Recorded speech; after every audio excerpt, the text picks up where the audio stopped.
This computer. Good evening, ladies and gentlemen. Sorry this isn't live, but computers are a pain in my back side. It's too early to curse yet. I wanted to welcome you to tonight's episode of Paranormal Encyclopedia. As always, I'm your host, Kevin Mears, demonologist and Paranormal Encyclopedia. Unfortunately, my usual co-host Brian McKinley is not feeling well this evening, but I have excellent backup in the form of my good friend and frequent guest, John French. John, you want to go ahead and introduce yourself and let everyone know about the books you've Okay, got right now? I'm John L. French. I'm a retired crime scene investigator, having done 35 years plus on the streets of Baltimore and lived to tell about it. Right now, Kevin's invited me to come on and like I said, even before retirement, I was a writer, and now I write even more, and I edit for Eastbeck Books and for Padwolf Publications. Kevin's invited me to come on and talk about my two newest books.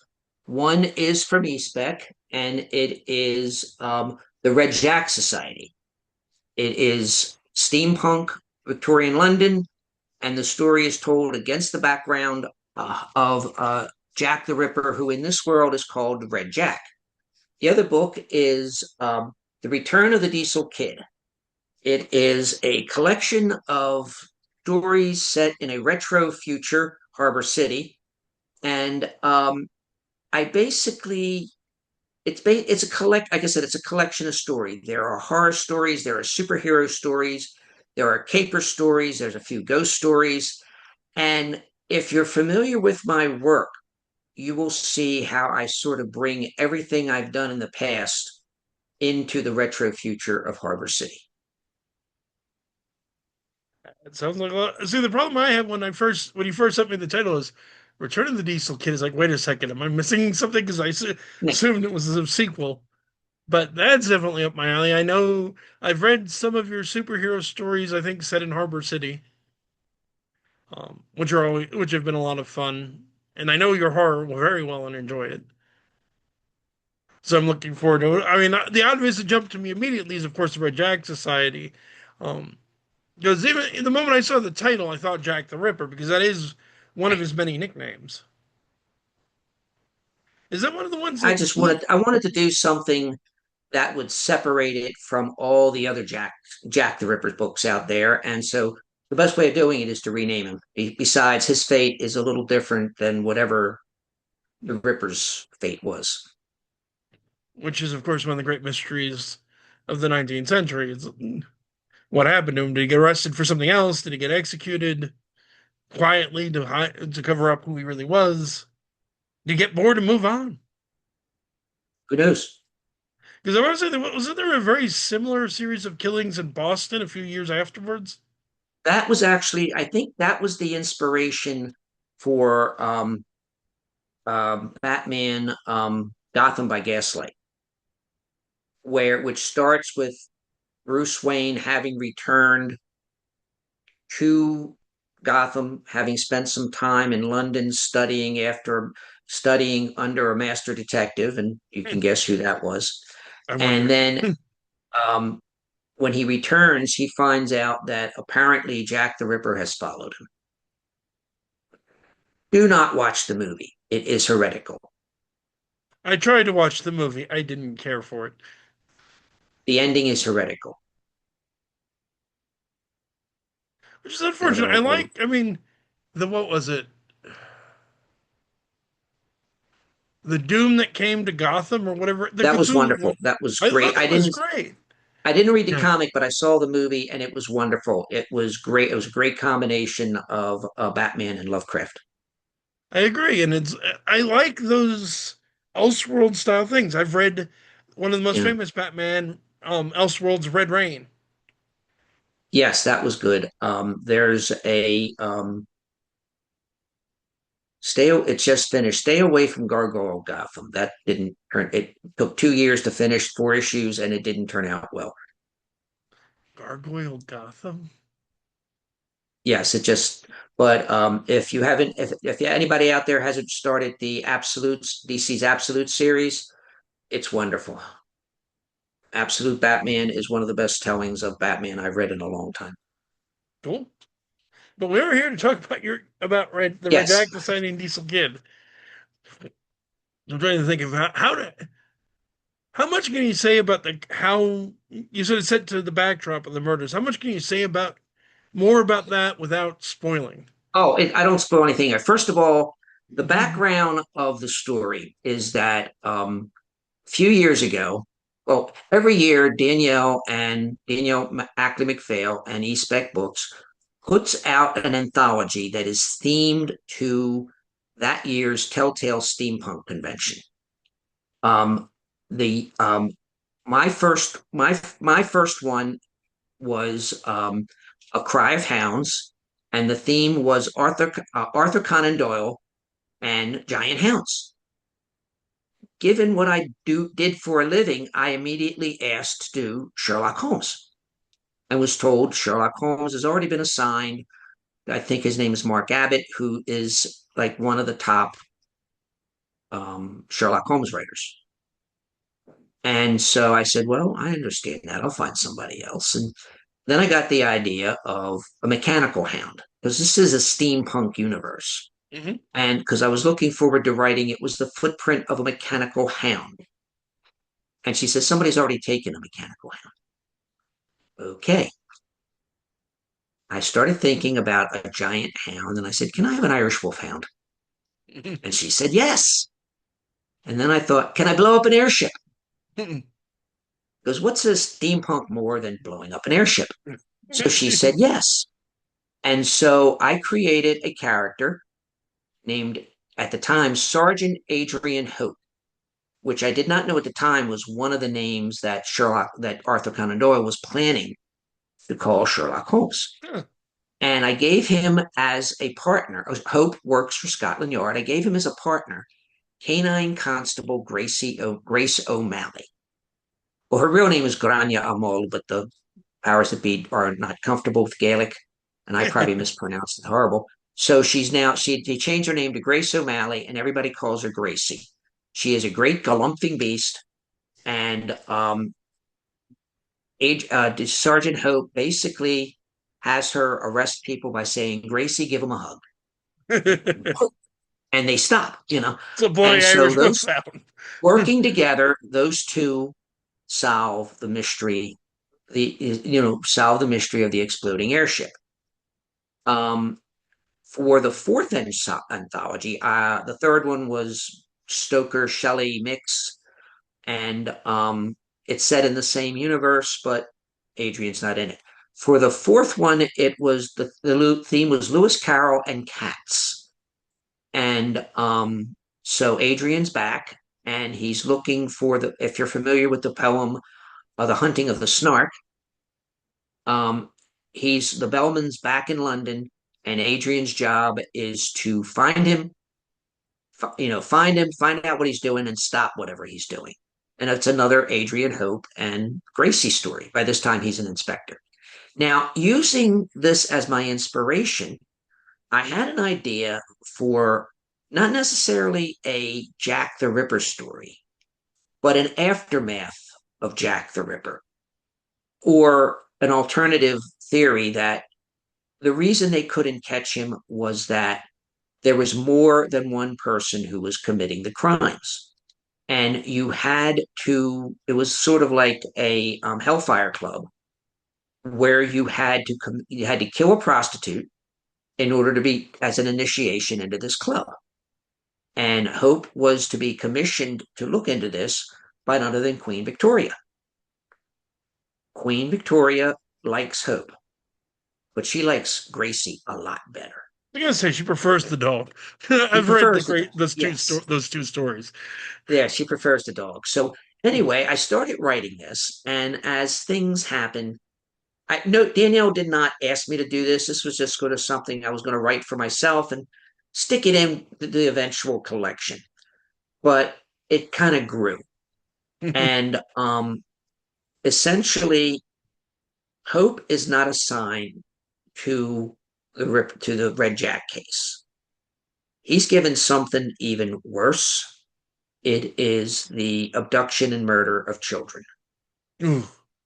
Yes, and but you asked about spoilers.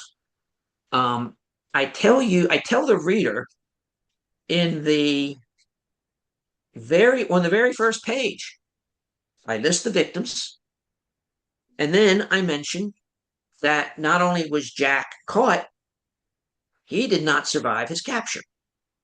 Hmm. So I'm not hiding anything. In my world, yes, there was a Jack the Ripper who was known as Red Jack, and thanks to Scotland Yard's investigation and a vigilance committee formed by the members of Whitechapel, he was caught and turned his knife on himself. All right, now, how do I get a whole novella out of that?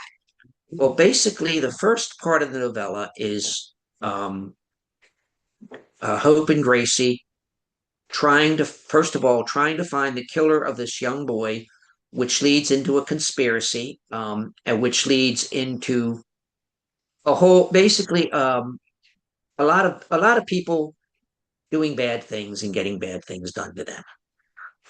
Then there is an interlude, and then it turns out that, well, maybe Jack isn't quite dead, or maybe he has imitators, and that's the rest. And as you might be able to tell from the title, the Red Jack Society, there are people who who liked Red Jack and seek to emulate him.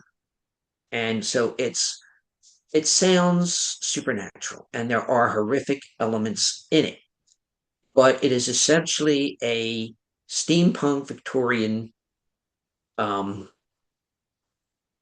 police procedural with a big dog, and something strange is going on with Her Majesty Queen Victoria. Hmm. Basically, it's a steampunk convention about Victoria, which I use. I basically tie in the third story I wrote to this one to explain what's happening with Queen Victoria. But yeah, I said it's a police procedural. Involves a lot of other things. There are some reveals I don't want to. There are some surprises I don't want to reveal because I don't want to spoil them. Nor But would I want you to. yeah, I know you want to, but you have No, to I read don't it. want you And to. Because okay, I no, want to discover them I'd on have to my spoil it. own. It's it was fun, right? I almost turned it into two books. The first one would have been the first investigation, and then the follow up would have been the Red Jack Society. But I'm thinking, no, let's just keep it simple. I don't like padding a story for the sake of padding the story. You know, I believe, somebody once asked me how long is a story, and I said, how long is a piece of string? It's as long as it needs to be. Sometimes it's a short story, sometimes it's a novella.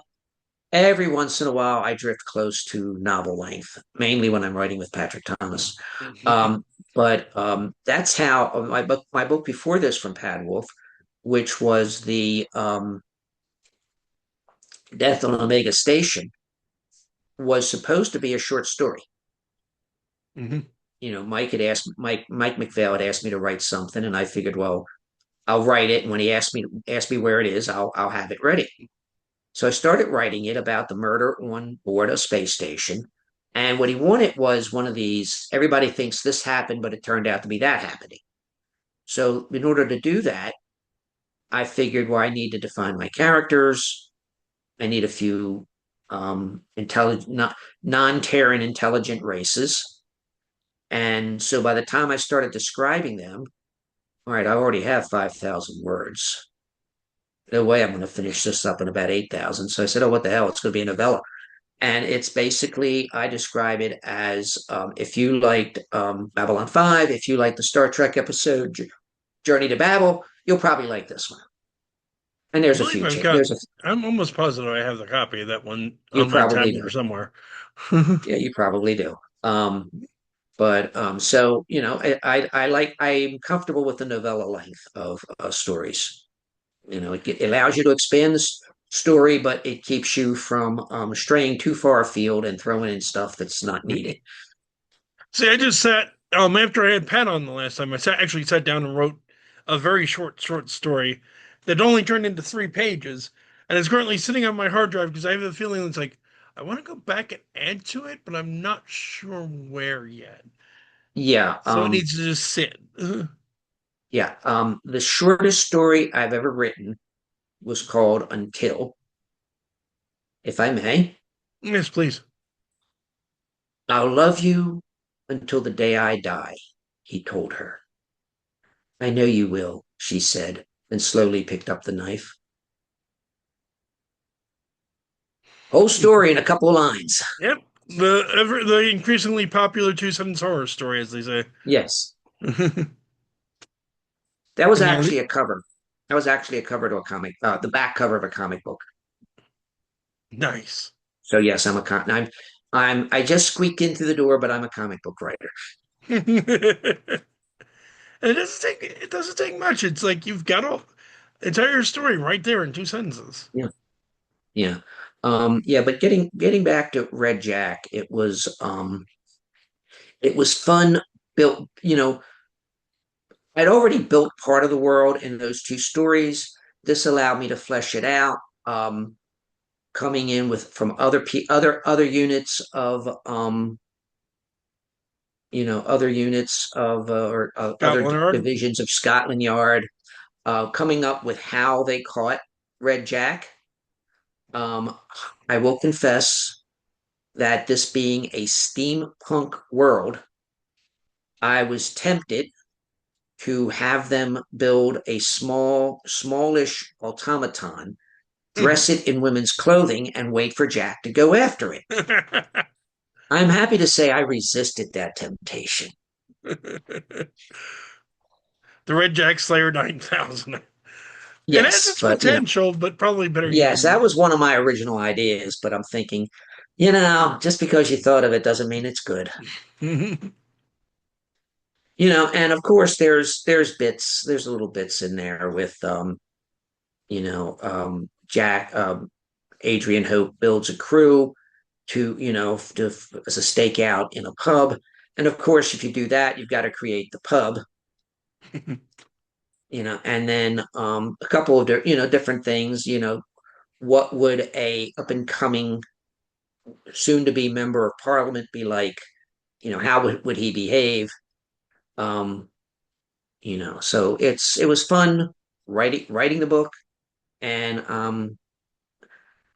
not so much at the Baltimore Balticon, because that's mostly science fiction and fantasy, but at other conventions it does sell pretty well. I'm not surprised it sells well at the right. Just you need the right convention. We need the right convention. Once you say Jack the Ripper, here's my money. Yeah.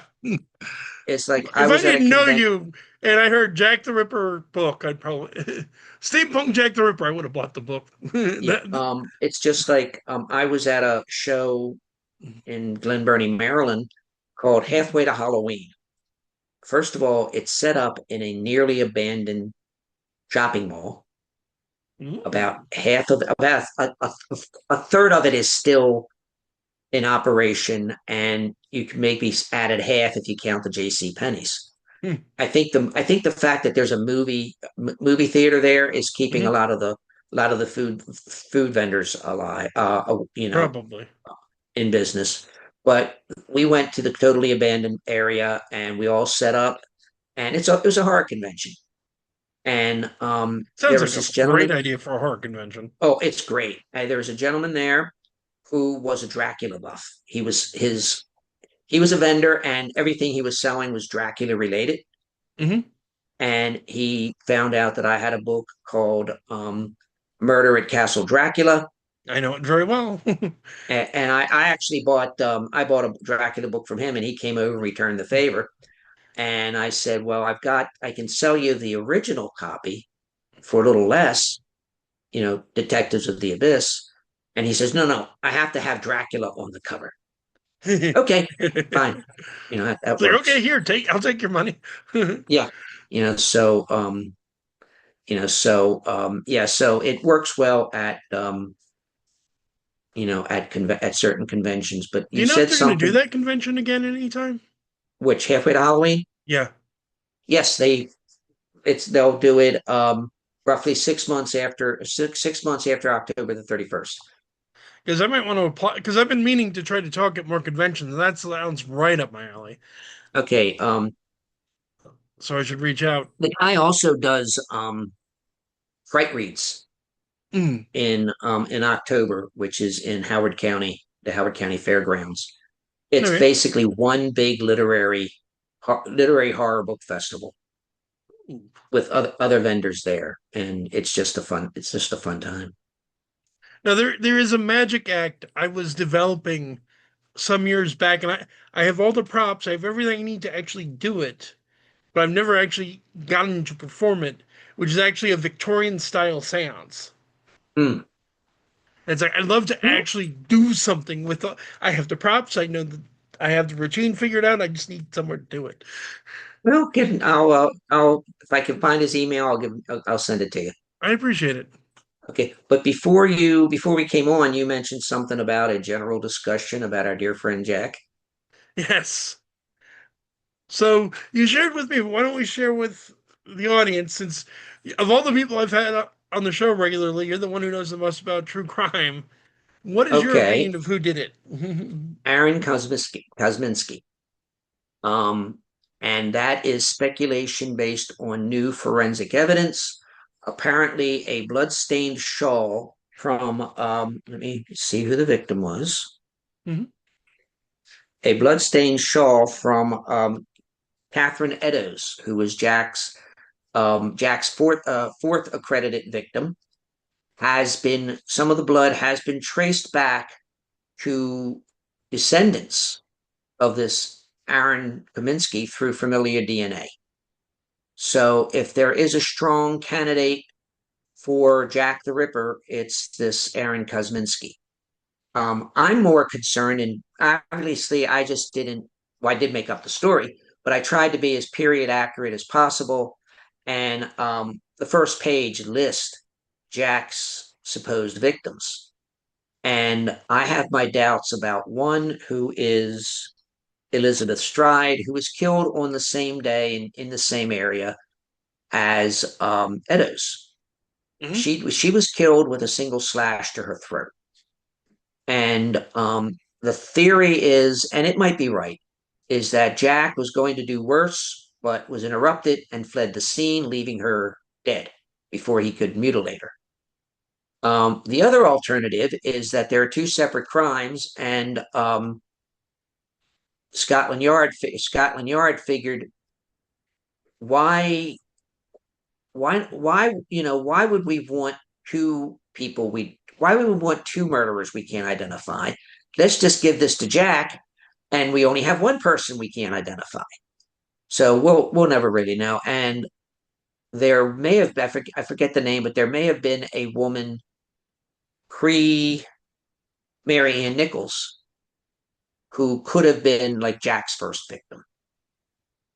Of course, the other problem is we don't know for sure if the five that we talk about are the only five. Just we never caught him, so No, and there very well could be bodies that weren't found, or it was don't we have enough trouble? Let's just pack her up and go. yeah. So I don't suspect that the Metropolitan Police would be that friendly. I mean, they were probably friendly, but they probably were not as invested in solving the murders of prostitutes as they would be had it been a murder in a much more Affluent genteel area. place. Yeah. Yeah, much more affluent area. And it's also realistically you have to wonder. It's like if a murder happened a couple of months after the murders, they likely would have just thought it's like it could be him, maybe it isn't. Do we Yeah, want to if go by the back to that panic? no, they're not going to. First of all, well, in my version, once they've caught Jack, Red Jack, or Hmm. once Red Jack is no more, the general consensus is any other murder similar is just a copycat. Because the whole idea that of Red Jack is back would send London into a panic. Oh yeah, without And question. I don't know why all of London was panicking. maybe it was more sensationalism than panicking, but Jack was only around from September to the beginning of November, and after that, he stopped. So either there's a lot of theories. One that, and the popular one is that he was a member of the royal family or or some high very placed close to them. noble, and they covered it up. One and all you writers out there, I'm giving you a present because I'm not going to write it. Um, it could be that Jack the Ripper was a police officer, and they did not want this coming out, so they basically took care of things in house. Yeah, So that's also actually quite reasonable. yeah, Anyone like I said, important? everybody out there, Yeah, I want a copy of whatever book you write. fair enough. If you have trouble finding John, feel free to reach out to me. I'll put you in touch. But you're not hard to find. No, I'm not. um, I'm but on Facebook under John French, and I have an author's page, which I should look at more often. John L. French. you do have to wonder with Jack. It's like the obvious question that everyone thinks about when it comes to murder, but isn't it, as I understand it, isn't all that important to police work, which is what was his motive? Why did he do it? So it doesn't matter why he Um, did it. It matters that he did it. yeah, but usually, like I said, if you're looking for somebody like this, you nowadays you have the FBI behavioral unit, behavioral crimes unit, and they will do a profile based on past cases. Hmm. It's not like Criminal Minds. They basically work out of Quantico and don't go out in the. They may go out. One person may go out as an advisor, but they don't. Nothing. It's not like Criminal Minds. Let's put it that way. And but a little bit of thing. They're one of the Baltimore City's first female homicide detectives.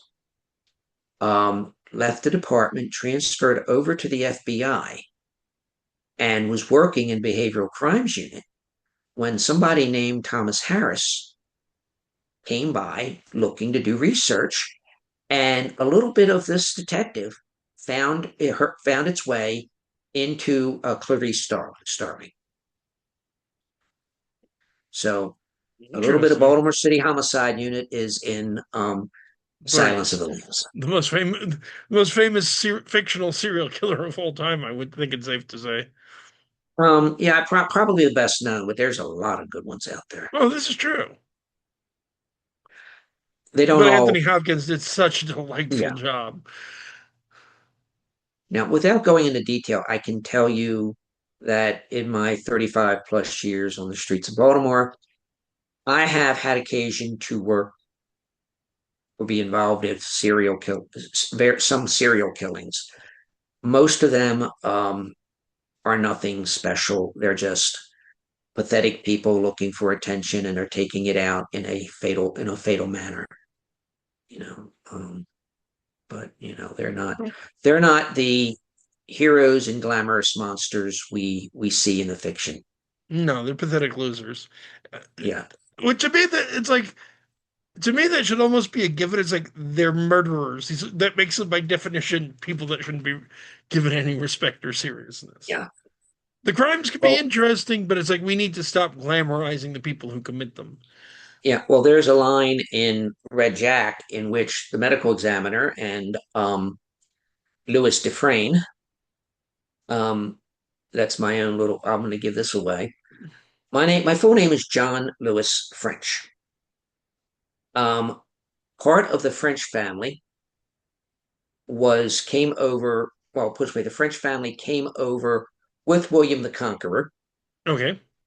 and they were. I think it was actually William of France, who was known as Guillaume de Freyne, basically William the Frenchman, and Hmm. from there the family became French. Not, they weren't even French to begin with. They came from Normandy. Um, but so anyway, Louis Dufresne is a medical examiner I sort of named after myself. I like it. And he is, of course, all good detectives need contacts here and there. And He's basically he is Adrian Hope's medical examiner content. Who, if contact, if he didn't do it, he can find out who did. And Gracie, by the way, is not allowed in the morgue. Not after, well, as Adrian said, the doctor. I keep telling you, she thought it was a sausage. So she's not allowed in there after the sausage incident. There's a little bit of romance, not a lot, but Adrian had a girlfriend in the first story, fiance in the second one, and things go on from there. This makes me Oh, think of a line from, and I know you're not a video game guy, but you'll appreciate the line. But the third Witcher game, you're tracking a serial killer, and you go into the morgue to examine the dead body of one of the victims, and you wind up looking at, because it's your typical Jack the Ripper targeting women, but a man who had recently been killed, and you're having the medical examiner examine various parts. And he lifts up the sheet on the lower half of his body, and you don't see what's there, but you just hear the main character go, "Well, shit." And then the medical examiner goes, "Syphilis, actually." Which excuse me. was actually a particularly interesting one, just because there was a lot more complexity than the usual killing prostitutes. It wasn't even just killing prostitutes, but Yeah. Back then, it was a lot harder. Well, even now, um, the police can have all the evidence, but if they don't have any, well, fingerprints can lead you to the killer, as can DNA now through the yeah, CODIS database. But back before um, automated, what was it? Automated fingerprint identification system and CODIS. Um, you needed a name, or you needed some very dedicated people in firearm in the latent print unit to come up with a match of an unknown. So but you know, yeah. have have we exhausted Jack the Ripper? I, I'm not sure if we have, given there's entire books about the subject, but I Yeah. am interested in the Diesel Kid as well, Return of the Diesel Kid as well. Okay. So why don't One we? last thing. Michael Newton is a prominent, I'll call him a crime historian. He's written a lot of encyclopedias about crime, about true crime, and I was consulting editor to a young adult series by Facts on File called Criminal Investigation. Mr. Newton was um, said he would do. He did a few, but he would do the unsolved crime section and or not book, and you have to start with Jack the Ripper. Yeah. And I asked him not to. It was basically an aside, not to be included in the book, who he thought might be Jack the Ripper. And he said, at the end of days, when we are all gathered wherever, all the Ripperologists gather together, and they ask, who was Jack the Ripper? And when the answer comes, we will all stare at each other and go, who? So he allows for the possibility that all these suspects we come up with, they might be somebody nobody ever heard of.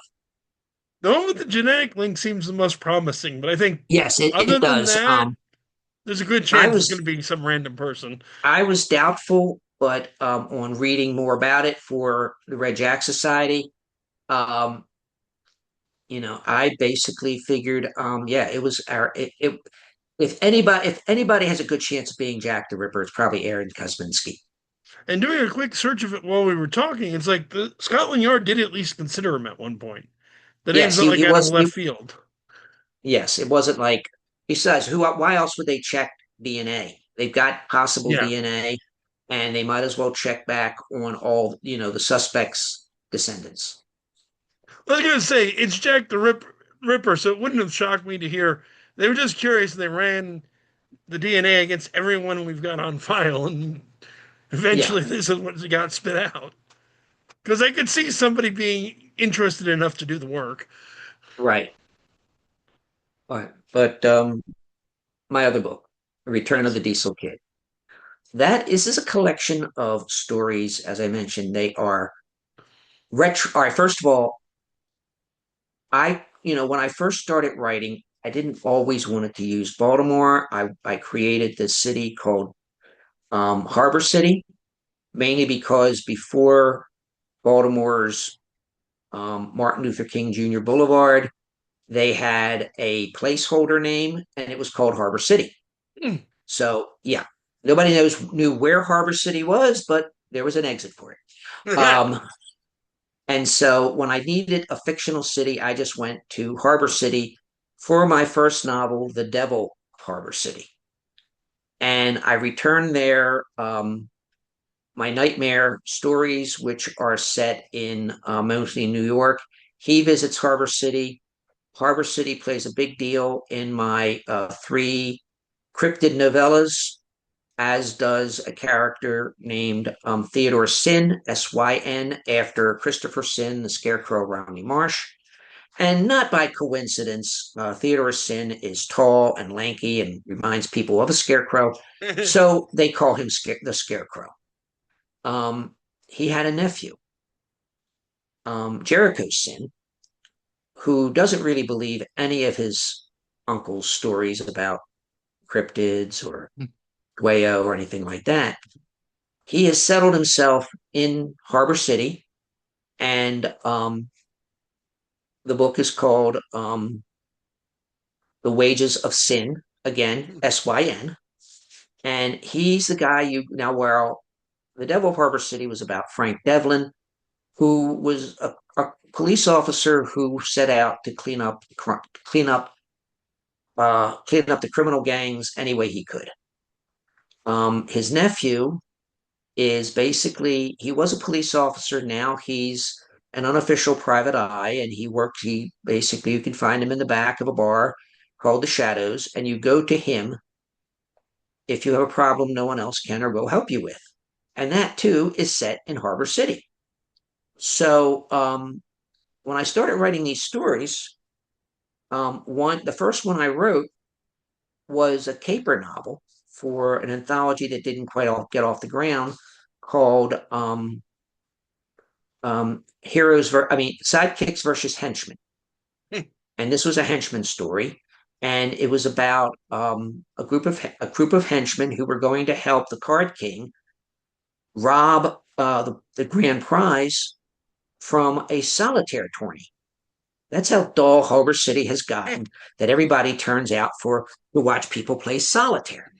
Um, but before that, I had written a story about the death of a hero named the Cowboy, and how the Phoenix, who is basically the same Phoenix who appeared in my Nightmare book, comes to Harbor City to avenge this fallen hero because no one else will, and or seek justice. She says if it was vengeance we wanted, she would. If vengeance showed up, she would burn the city to the ground. So for I wrote another henchman story, which was called the Santa Heist, Hmm. Huge in fan of which that one. mostly the same henchmen, but they find out that the Harbor City Santa has been cheating the poor kids in favor of the rich kids. So they decide to slayjack Santa and right the wrong. And I just started writing Harbor City stories. One is about a vigilante called the Black Judge, who basically had taken it as her mission to take out the people that the law absolutely cannot touch. These people are so rich, the law doesn't even consider touching them. So she finds a way to take them. No, she doesn't kill. She finds a way of having them take each other out. And then I've got a city of capes and masks. The masks being the vigilantes, the capes being the superheroes. And what happens if one of them is murdered? Because they don't all have the powers of Superman. Some are strong, some are fast, some can fly, but they all have Some are invulnerable, but not, not entirely invulnerable.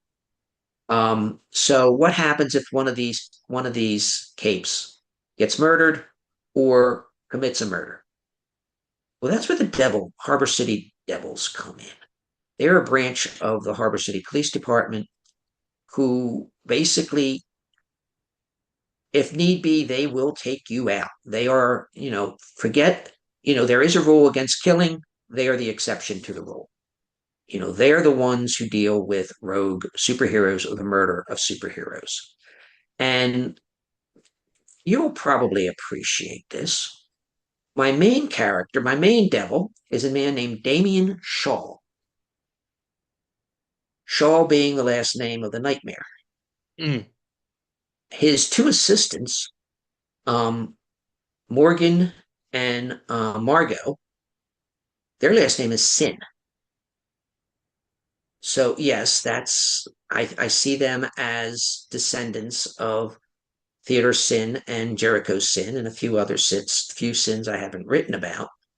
And basically, given the choice, Sin has to walk into Watson's, which is where all the sidekicks hang out Hmm. on a case, and nobody wants to cooperate with him. And he turns around and says, "All those who don't want me here raise their hand." And they all raise their hand. He goes, "Fine. Margot Sin will be by tomorrow." And he goes aside. Margot Sin, her street name is "Oh crap, it's her run." Um, and so everybody's hand goes down, so, Say, we'll take and him. Mm. yeah, so these are the main enforcers along with other characters. The city has a they have has the city witch, whose job, she's a member of the police department, but she runs the Twilight Squad, and she it takes care of all things supernatural and stuff like that. She also keeps a tight hold on the Snallygasters who live on the roofs and the Dwayyo who haunt the alleys. And there are a couple of stories set in a monastery that is believed to be believed by most to be the abbey dedicated to Saint Bridget, but it is really dedicated to Bridget, the Celtic goddess of a whole bunch of stuff. Yep. Where So, they got the and saint from, more or less. yes, and so at the end, I somehow managed to tie them all together with what's the quote? Um, Mysterious ways, where I bring the henchmen in, I bring the devils in, I bring the city witch in. I bring everybody in for this one. It's almost novella length. One big adventure that I wraps everything up. And you'll like this. You'll like this. I have ghosts, Hmm. and I've never heard. You can probably tell me. I've never heard of this kind of ghost being written about. Um, You've got me now, curious. forgive me, but a ghost is basically, we're not talking about the things that are ephemeral or something. An honest to God ghost could be a spirit trapped between Earth and what goes on after, Hmm. what then the afterlife.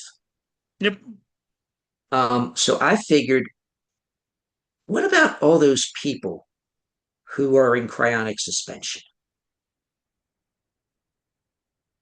They definitely could be trapped Medically between, speaking, they're dead, but they're definitely holding well, on to the medically idea they're not. speaking, but who knows what that nitrogen bath did to them? Yeah, Who and knows again, if there wasn't a mentally, they're spark of thinking that life? Who knows that if is there an was a spark? interesting idea. And the henchmen basically run into a cyber ghost or a cryonic ghost Hmm. who asked them, basically, he asked them, "Can you kill me?" And the henchman goes, "Well, one of the rules is henchmen don't kill." That's why we stay out. That's how we stay out of jail. Well, it's not exactly alive, is he? And it gets stranger and weirder from there, and they all wind up dancing naked. And if that's not enough to get you to buy the book, I don't know what the hell is. I can't Um, imagine. It's like I already have it, but it's like, yeah, I'm gonna need to read this. I'm curious. Because yeah, yeah, that's a and a story later, my main narrator of the henchman, who by the way is does I he has a name, obviously. mhm. He's known by the name his boss gives him, and obviously his friends know his henchman name, but I never reveal it. It's sort of like Dashiell Hammett's Continental Op or Bill Prunzini's Nameless Detective. He's got a name, it's just not mentioned. Mhm. And when it has to be, when one of the devils has to mention it, he just goes, I'm just going to use the name one of the names he picked, and I think he calls him Ace or something like that, but Mhm. it's not his name. Anyway, this guy manages to pick up from something that happened in the first ghost story a woman who is essentially she's a ghost, Mhm. and she basically asked him, "Can ghosts be henchmen?" Because henchman's a title, no matter what Yeah. your gender is. Henchman's a title. And she winds up as part of the crew. Her the name she picked is Poyle. Now, where did that name come from? What was the name again? Well, it's Boy. Pearl, but it's pronounced Poyle. Coral. Whose girlfriend was Pearl? I feel like I should know the answer to this. You should. It's Casper. Oh, and I haven't watched Casper in ages. Well, much might be why. I had to look it up myself. But of course, she gets henchman names as she starts working for the Naturally. boss, who it's my favorite story in there. Well, they're all my favorites, but my most favorite is a story called "The Last Ride of Cadillac Jack," and he's the guy who brings fun back into the city. The title story, "The Return of the Diesel Kid," which we called it that because Pat had the bots that are on the cover. He had Mhm. those images. He did not have a cherry red Cadillac convertible, so we decided to call it "The Return of the Diesel Kid" because he already had the artwork. But Makes sense. basically, things are kind of dull in Harbor City, and all of a sudden, Cadillac Jack rides in. He's um, he's the Midnight Rider and the Wild Night Driver, something like that, something from that song. Yep. So and he just had it's a fun story. So I'm and looking forward to reading it. And folks, I'll put links to both books on Amazon in the description, so you guys can go and check them out too. you know my email address, right? Yes, I do. You can put my email address in the links in case I'll do that. anybody wants to contact me direct or wants signed copies and don't feel like uh, floating down the river. Speaking of Having buying, hung out with you a few times in person, I'd say it's worth meeting up with you at a convention if they can. yeah, um, I should be well, if you're in Frederick area in I think the third Sunday of no, July, I think it's July 21st. I'll be at Frederick Comic Con. After that, I'll be in August. I'll be at the Bel Air, the book fair at Bel Air, and then I'm kind of quiet until October, where I will be at Fright Reads, and then Monster Mania. And meanwhile, But I will not be available in July because not that weekend, but the following weekend, I am doing a giant road trip with my friends and going to Gen Con. oh, sounds like fun. Oh, Yeah, I wanted to go ever since I was a kid. speaking of buying books, if you're buying a book from a small press publisher, please like I'll just use espec.com as an example because I know my book's on there. Please go to the publisher's webpage. and see if you can buy the book from there. They usually have it both in print and And I'll in make sure to put a EPUB. link to that in the description as well. Yeah, and so because they can use the money more than like I said, those people Amazon or who, some other big seller. yeah, it's a big seller. Not that you can't buy it from Amazon. If that's your preference, that's Just if you fine. can, But go ahead and do it through the smaller print. if you I can, would go agree through the with that small idea. press, and if you go to a convention, please support where there's books. Please support at least one of the small press people because that's how a lot of them. I mean, Oh, yeah. for me, it's a hobby, and I really enjoy selling you my books and telling you about my books. But a lot of these people, this is what they do for a living, and And, and directly, buying a book might help them, at least might help them make table. but it's also worth being a tie-in because next week on the 21st, we're going to have one of Danielle's other authors, Jake Chambers, on. Oh, James is wonderful. Yeah, 9 o'clock on next Sunday. We'll be having it. He's a wonderful writer. I've known him since for well, when we first did my first convention behind the table, trying to separate people from their For money the in money. exchange for a book, was Vince Need's The Dead Wall. At the time, there were darn few zombie anthologies, and this was a zombie anthology. Had a whole bunch of people in. There's one, I can't think of his name right now, but he's a prominent writer of zombie fiction. He's in Hmm, there. James is in there. The late great C.J. Henderson is in there. The book is dedicated to, of course, George Romero, naturally. which leads me to one of my convention highlights. George Romero was guest of honor Oh, wow. the year we were selling The Dead Walk. And so Vince says, one of us should take a book up to him. So we all signed it. And I said, look, I don't have anything to do. I'll stand in line just to give the book to George Romero. They said, okay. So I'm in the signing room, and I notice at the end of the room there are tables across the room Hmm. to keep any of the unwashed away from George Romero. And there's a guard standing there,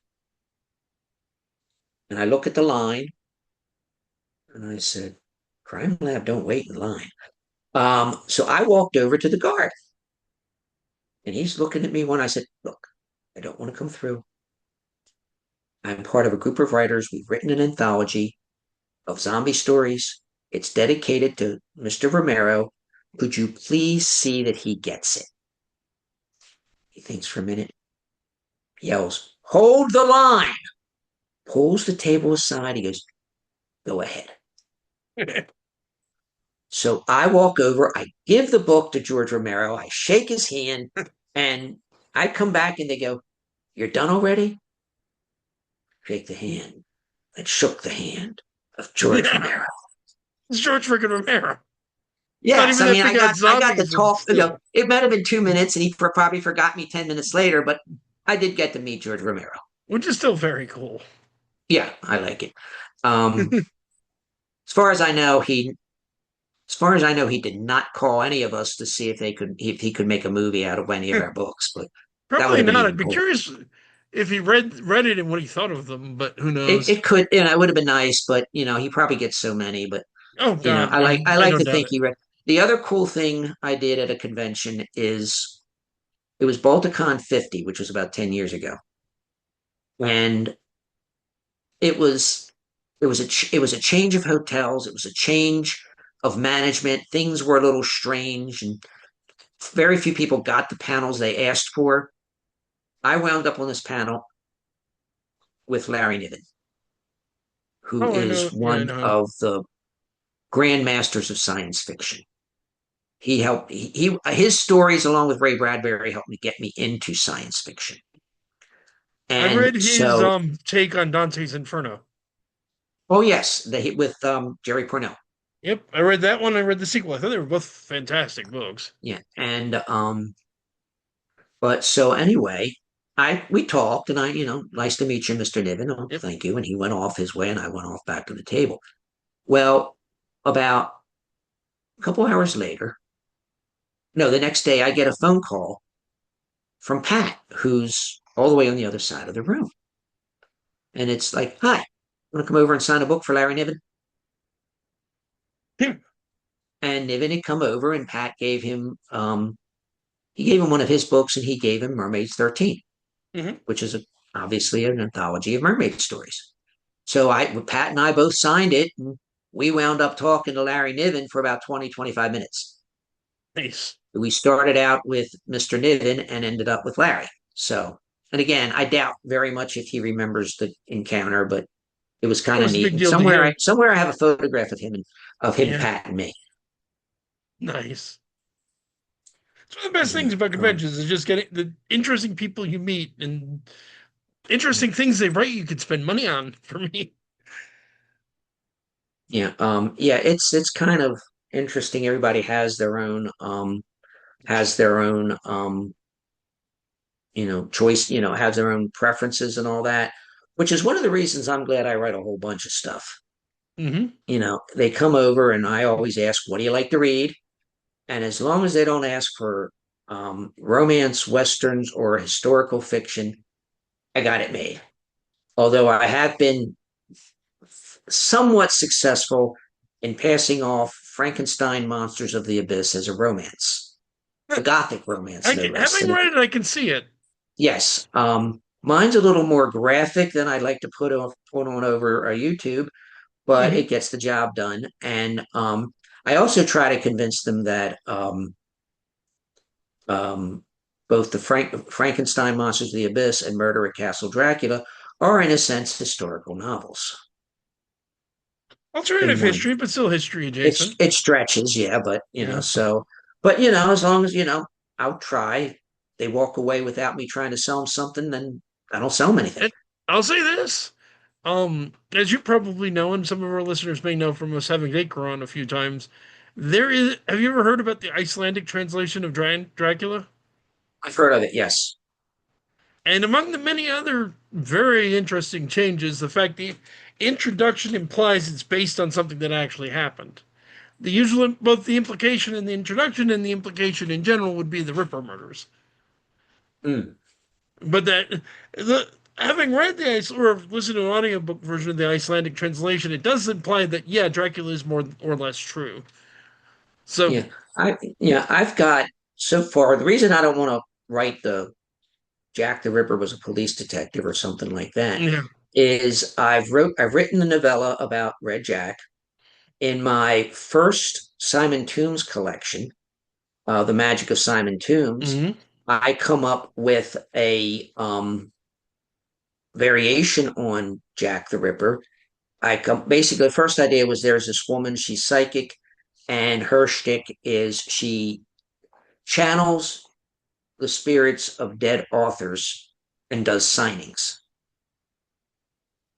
And I I managed to get really like CJ. this story. I managed to get CJ in there, but Yeah, somebody asked, that "Has a part Jack?" kind of broke me. Hey, I wrote it and I was messed up. But somebody asked her a while back before this if she would. She had a Jack the Ripper. They had a Jack the Ripper book in which she had Jack sign it, and things didn't work out well. Oh. And then I in my the Sherlock Holmes my Sherlock Holmes story I do for Pat Thomas's Agents of the Abyss, which Murder at Castle Dracula and Frankenstein's. Well, Holmes is not in Frankenstein Monsters of the Abyss, but he and his goddaughter, Dr. Jane Watson, are in the second one, the Dracula book. Um, there's basically a theory as to who Jack the Ripper is, why he does what he does, and I can't tell you anything more. If you haven't read it, Kevin, I'll tell you when we're off. But if you haven't, but I can't tell you anymore without I've read it spoiling the more whole than thing. once. You sent me a Uh, copy of the oh, okay. Castle Dracula. No, this is the other. This is a story.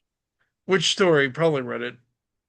Um, I don't know. It's the one where Watson and Lestrade team up to solve a missing persons case. I, there's a good It's chance I've it's read it, but I'm not it's in sure. one of the It's in one of the anthologies. And I own them, so I probably have read it at some point. Yeah. But so I did three different versions of Jack the Ripper, and it's like I've done three cryptid novellas, and I did another cryptid story in the second Simon Tombs, The Wine of Cana. Yes, that wine, that wedding. Um, Which was also but I love the Simon Toon books. They're quickly becoming among my favorite of your work. thank you. And I really liked that concept and where you went with it.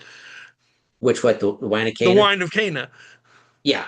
The ending, the last story, I was this close to having Simon say, "Here's looking at you, kid." But I figured that'd have been too hokey. And Simon is a lot of things, but he's not It's hokey. not that hokey. He's not that hokey. Uh, there's thunder. There's thunder in the background.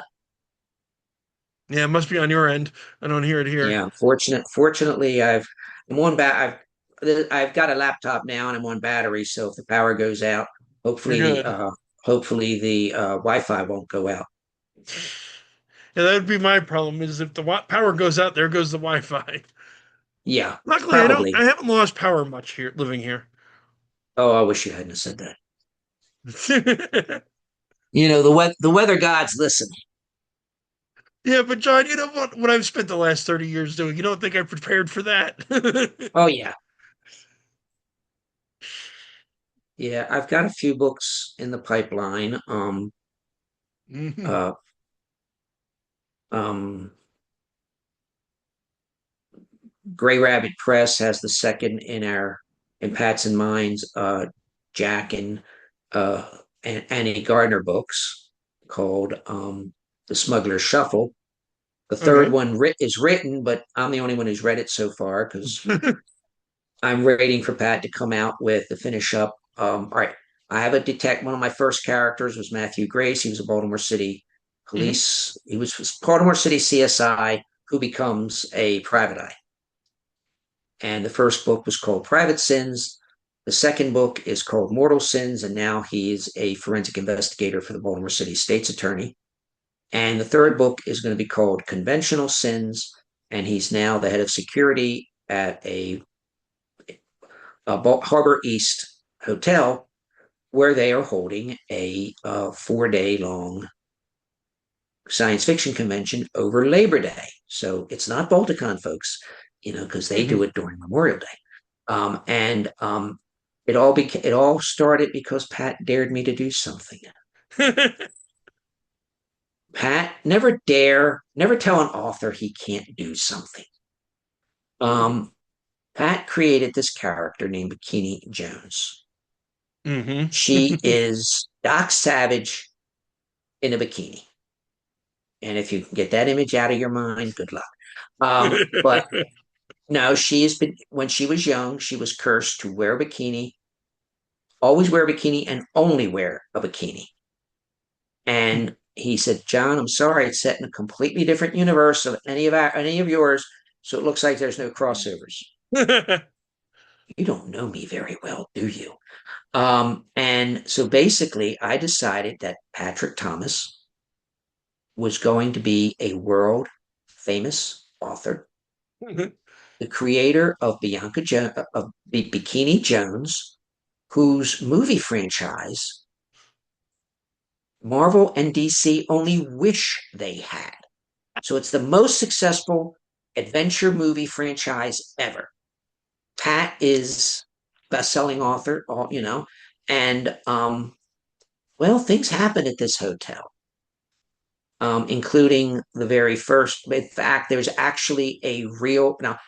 Bikini Jones in conventional sense is a fictional character, but there's a real Bikini Jones there who saves Pat's bacon.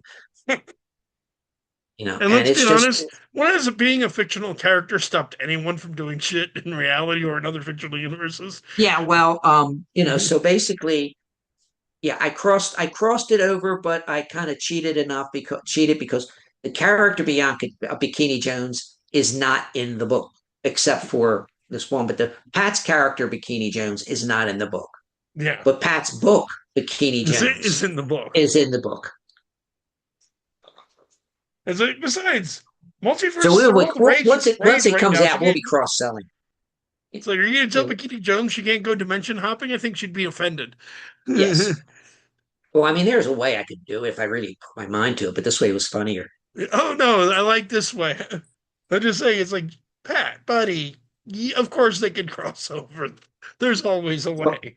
well, actually, my if you read them all, so you probably know that the Simon Toombs universe is different than the Bianca Jones universe. Hmm.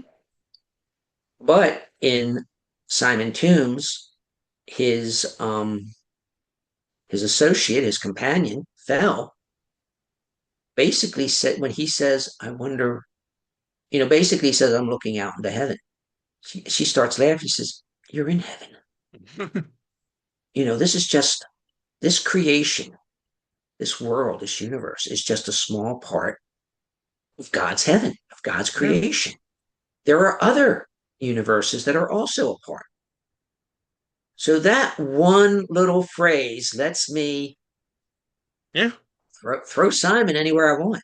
I also love that phrase because it just makes me think. Have you read The Great Divorce? Yes, That see her comment about you're already in heaven makes me think of The Great Divorce and that concept at the end of no, when you get to the end, you realize everything was heaven yes. or everything was hell, depending on where you wind up. Yeah, I mean, I love one of the things I like doing with both the Bianca Jones universe and the Simon Toombs universe, and in some respect, the more supernatural parts of the Return of the Diesel Kid, Hmm. is creating my own cosmology, if you want. What I've created, my own heaven. I don't get too much into heaven, but I created two different hells, one just as bad as the other, actually. But I was very interesting with your version of hell is how your Satan is multiple choice. That's a collective name instead of a single being. Right. That's the in the Simon Toombs thing. It's a collective, just as, and let me get the Inquisition after me for this, but just as I view God as, or the divine, however, as not necessarily the Catholic three people, three persons in one. It's basically at least three personas Mm, in the divine. So basically Satan mimics this by having one um Satan. more than one persona in the collective Satan. I'll make two comments on that. One based on a story I want to write or see somebody write, and one based on actual theology and demonology. The reality is, speaking as a demonologist and from the perspective of exorcists I've spoken to some extent, the title, while there is Satan or Lucifer or whatever you want to call him, who's the head of the heap, the title is also to some degree just that it's a title. There's more than one thing down there that calls itself Satan. It's like, almost like it's a like you might on Earth you might call it them a general, on hell you call them a Satan. If Certainly, there's a lot of exorcists that have commented on. Yeah, they've cast out a demon that calls itself Satan. It wasn't that Satan, but it still identified itself as Satan. Yeah, my you've read the end of the Bianca Jones Hmm. book, The Last Monster. Yes, I have. You sent me Yes, that one too. yes, that was, well, I think you're mentioned in it, aren't you? Yes, I am. Yes. Which is, again, I've said it before, I'll say it again, immensely flattering. Yeah, he's mentioned. He's never really in it. That's still incredibly flattering, man. Yeah, but you know, the way. that particular story ended leads can lead either into another whole set of stories about what's going on down below, Hmm. or could lead into an anthology. Oh yeah, there's a whole lot of possibility there. Yeah, but if I ever get crazy and well, actually, if I ever get crazy enough to or forget exactly how much fun putting together an anthology isn't, um, I'm there. I'd like to do one about the cast. What was it? Um, Hotel. Again, it's terrible. I can't remember my own stories. I know. I'm thinking of the hotel you're talking about right now, and I can't think of the name of it either. Yeah, but the hotel with the haunted The house theme. ghost themed hotel or the horror themed Yes, hotel. you know, Do that as an. I'd like to see that as an anthology. yeah, just basically get other people to write it and just set Not up you know. some simple rules. The other Oh, one would be basically the one based on the aftermath of Lucifer Morningstar's decision at the end of The Last Monster. yeah, that Hotel has Dreadmore. potential. Ah, yes. I will also tell you what I told Brian a long time ago, who also put me much more directly in the story. Feel free, any writers listening, feel free to insert me in a story if you want. I don't mind, up to and including. I'm not offended if you want to kill me off horribly by the end of the story. In fact, I think that would be funny. Besides, you can always bring me back as a ghost, then a just more Yeah. absurd possibility. Um, that was another Um, one where the when Bianca and Joe go to Hotel Dreadmore, that was another one where a ghost is involved, mhm. Trying to think. There's something with you else I was winding just up going to as her bring personal representative. up. Something just thought of something with when I mentioned the Satanist title thing, and there was something else I was going to mention to you, and now it's flew out of my head. Yeah. Well, I mean, as an aside, there is a reality of demons love to use fancy names for themselves. I remember one of the first cases I ever did. The demon claimed to be one of the ancient Egyptian gods, one of the more obscure ones at that, to the point of, wait, is that a god? When we heard the name, I'm like, is that a god in its own right, or is because you know how Ra is called Amun Ra? Yeah, there is Mhm. an older Egyptian god simply called Amun, and it claimed to be him. But I Mm. didn't even know that was a god in its own right. So I had to go to a friend of mine who studied a lot of Egyptology. Goes like, "Have you ever heard of this? Does it make sense to you?" And it's Yeah. like, "Yeah." Speaking of names, I saw something on Facebook where if you're looking to name a wizard, use some use a name of one of the pharmaceuticals, Oh yeah, I like saw that the too. like the wizard Xanax. No, it works. It works very well. Yeah. See, every that and everything else with wizards anymore just makes me think. And I haven't had a place to use it, but if I ever do, the other meme I've seen of if you want a model for like a wizard waving a magic wand, look at conductors. Yes. And it's like you're looking at the pictures when within that meme, it's like, yeah, I see it. Maybe they're all wizards and that's how they control the band. Wouldn't be the weirdest May- thing. maybe they're wizards and the gathering of the orchestra and the music they're playing are weaving some kind of intricate spell. After all, Writers, you can J.R.R. have that one Tolkien, too. the universe is created by music. There's an idea there. Yeah. Yeah, so many ideas, so little time because it's like, yeah, I keep having ideas to write with, and then it's like, yeah, and I still have school to finish. Yeah, I still have the that's main book I actually want to write, which I'm going to cheat and use school to help me work on. yeah, I mean right now I'm doing editing for a couple of things that Danielle's got planned, Nice. including let me give her a quick plug.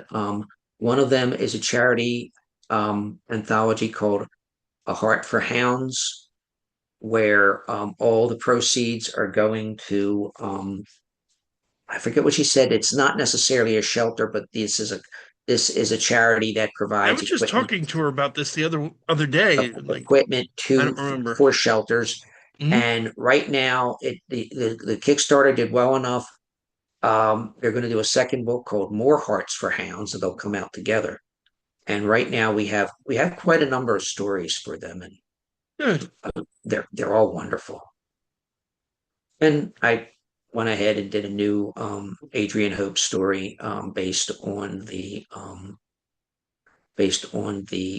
Black Hound of Newgate, Black Dog of Newgate.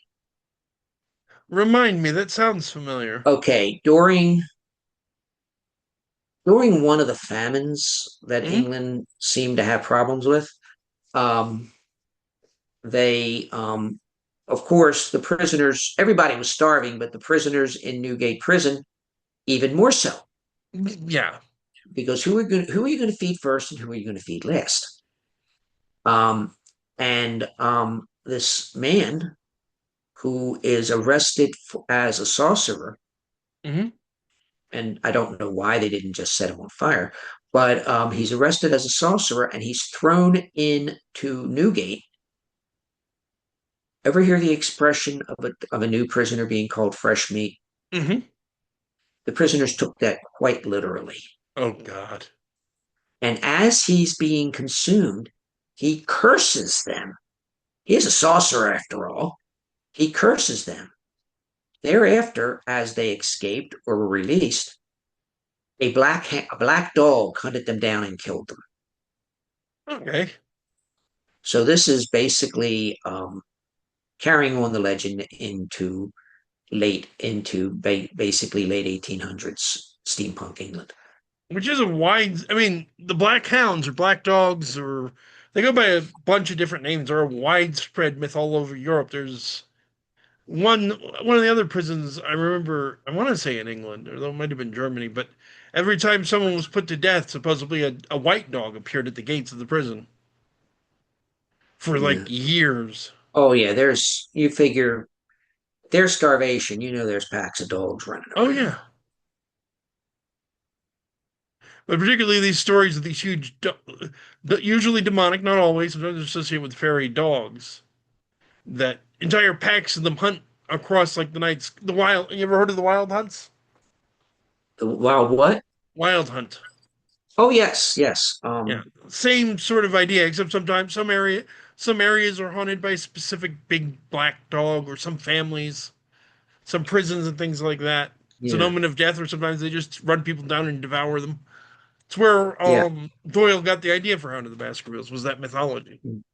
yeah. In fact, I used the concept of wild hunt twice. One in the ruins of Caroline, my Connor collection. And well, actually, no, that wasn't the wild hunt. That was the questing beast. Mm.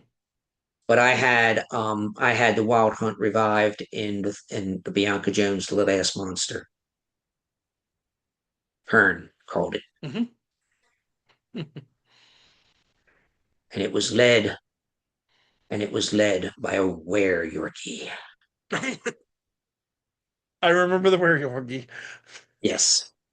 By the way, the story of the were Yorkie, of my story of the were Yorkie, who appears in my story, Beast in Show, Hmm. about a werewolf at a dog show, is also in Heart for Hounds.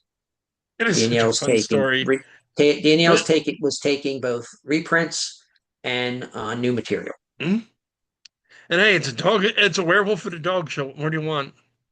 Yeah, Which I'm now just makes surprised. me think of what. No, just there's a whole thought process. I think mostly in the paranormal community, but I think it's bled into crime historians that a lot of early serial killers were probably confused with werewolves. Yeah. Um, yeah.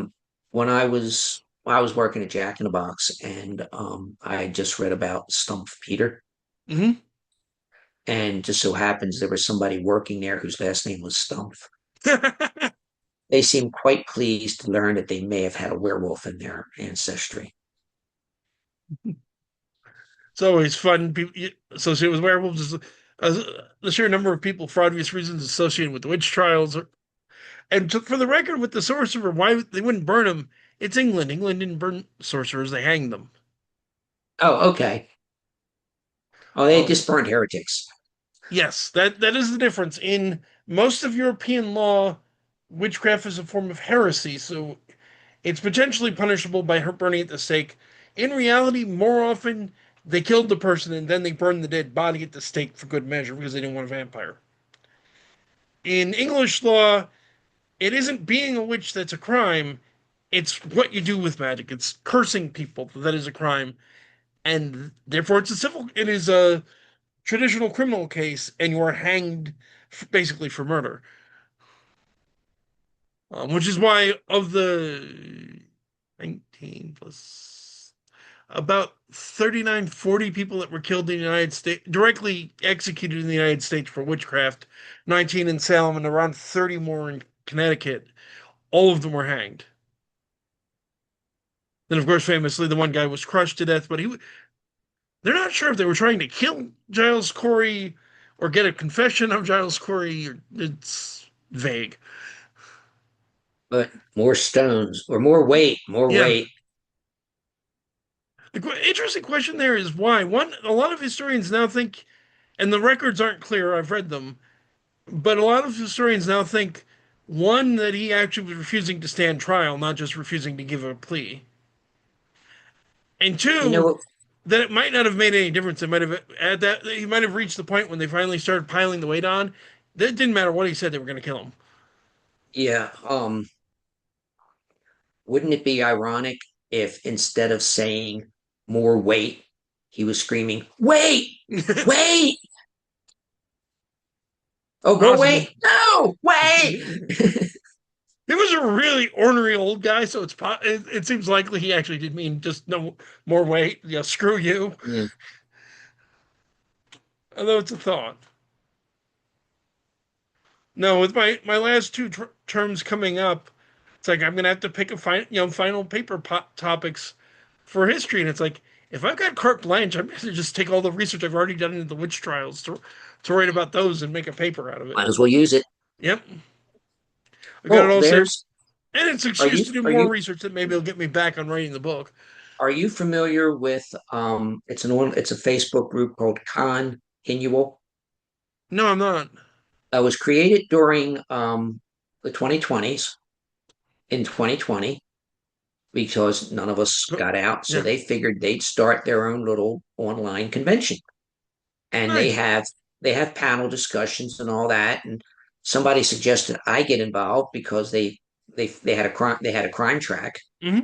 And since then I've been doing well crime, some popular culture. Um, they have a whole comic book track, Nice. and I get involved with that.